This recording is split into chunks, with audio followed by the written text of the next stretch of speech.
Now, a new version of AutoCAD and AutoCAD LT means that there are several little enhancements that have taken place.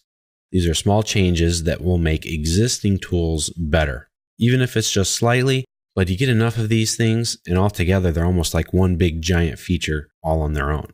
One nice thing is that you can now draw arcs in either direction by pressing the Control key to switch directions. Let me show you. Type in A for the arc command, pick my center point, pick my start point, and it will draw in this direction. As you can see that it's starting at my start point. That little bit that's in between my crosshair and that first point is not getting drawn. If that's the part that I want drawn, that short little empty speck there, I just press and hold the Control key, and now it swaps the directions. Let it go and it goes the other way. So a lot of times you start your arc command from the center and from a start point and you get it wrong. You get the direction wrong. It's frustrating. You have to stop and do it again. Well, this way you don't have to. You just press the Control key and it lets you continue on. One of the other little things that have been added into AutoCAD 2014 is the ability to fillet a polyline. So if I start the polyline command and I want to fillet these two ends closed. Before AutoCAD 2014 and AutoCAD LT 2014, I couldn't do that. It wouldn't fillet in and close in on itself. I could fillet one of these corners, no problem. But let's say I'm going to fillet and make a radius of 2. I can click here now and I get my little preview. You can see I can now fillet a polyline on itself. It's the same thing now with a chamfer. The chamfer can do that as well. And that's a really great thing. Another thing that you can do is use the convert PSTL files. That's a long system variable and it's a command, but it lets users convert the current drawing to either a named or color dependent plot style. That's just a different way of managing your layers and line types and layer colors and line thicknesses when they print. If you're going to use a CTB file or an STB file, this is just something that will do that change for you on the fly. Another thing that you can do in AutoCAD 2014 is to have spaces in style names. You couldn't have that before. So if you go to your Annotate tab and you go to Dimension Styles, click here to open it up. Before, if we were going to make a new one, couldn't put spaces in it before, but now you can. It's not a huge thing, but it's one of those little tweaks that make the program just a little bit better.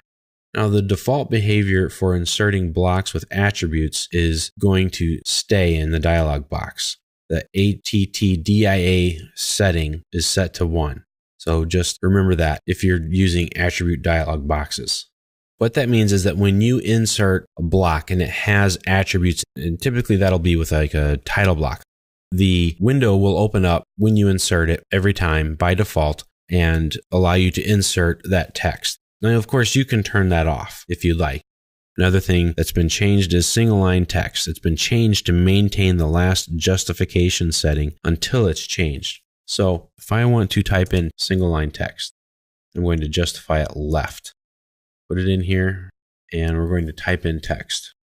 Now, when I go to put this in, it kept the same justification that I had before. So if I try to do dtext again, and I go to justify, it's defaulting to left because that's what I used last time.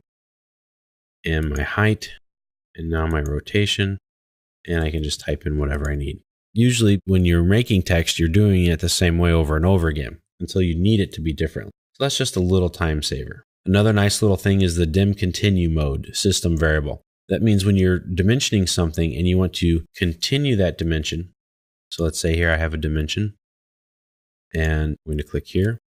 If I want to continue, I can come up here to my continue and it comes here by default and sets up my dimensions.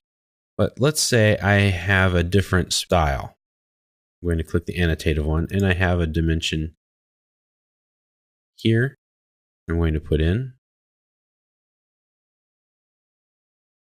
Now, regardless of what's set as being current, say I'm having my standard style be current. Now, if I go to click continue, and if I want to select, press S, say I want to pick this dimension. Now, what's nice about it is that it will automatically adopt the dimension style that you're continuing, even though it's not the current. Now, another thing is the ribbon hatch tool. It will maintain the previously used method of selecting a hatch, like either picking an internal point or selecting objects. So whatever you did last, that's what it's going to do. So one last thing, in the command line, the undo option has been added to it. So if I start a command like line, and I perform one instance of it, and oh wait, I picked the wrong spot. Normally I would just cancel out and just start the command all over again. Pick my point. Nope, that's the wrong point again. I can come down here and click undo. It doesn't cancel out my command. I don't have to completely start over. I can click the first point and then the second point. Oops, that's the wrong second point. Well, I can just hit U for undo, or I can click down in here. Before I couldn't do that. So it makes it a little bit easier to undo some things. Those are a lot of the little things that have been put into this new version of AutoCAD and AutoCAD LT that make the experience a little bit better. These are very small things, but all of the small things together really add up.